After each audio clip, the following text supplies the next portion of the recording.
Sama ako ni Armando ngayon dahil mangunguha raw kami na napakaraming isda. Papatunayan ni Armando at gagayahin ng ibang vlogger na sana makakuha ng maraming isda. Armando, totoo ba yan? Ito, ano ba yan? dito, Parang wala naman ito. Wala naman. Parang wala naman sa lugar na to eh. Gawi ka dito. Gawi ka dito. Gawi ka dito. Huwag kang maingay. Huwag kang maingay. Para hindi lumapit yung mga isda, huwag kang maingay. Hito rito. Hindi, dapat tahimik lang tayo eh. Para hindi natin mabalabog ang mga isda. Ayan, naku, dapat tahimik lang tayo. Huwag tayong maingay, guys. Huwag kayong maingay sa pangunguha ng isda. Ayun na, siguro dito pa. Sama-sama yan. Ayun, oy. Eto, huwag kayong maingay, guys, sa pangunguha ng isda. Para tuloy-tuloy tayo, grabe. Napakadami. Napakadami. Ayan pa, dito. Ang dami.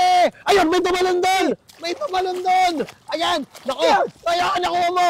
Dapat, guys, huwag kayong maingay sa pangunguha ng isda. Huwag kayong maingay. Para makuha kayo na napakaraming isda. Woo! Ayan na, grabe, sobrang dami pala. Totoo pala ang ginagawa ng iba namin. Tumalon, kukunin natin yan. Grabe oh, ilagay mo pa. Marami na tayo, guys. Maraming salamat. Meron pa. Marami pa. Hindi ba? Kala ko ako na. Huwag kayong maingay, guys. Para makuha pa ng maraming isda. Guys, dami tayo nahuli.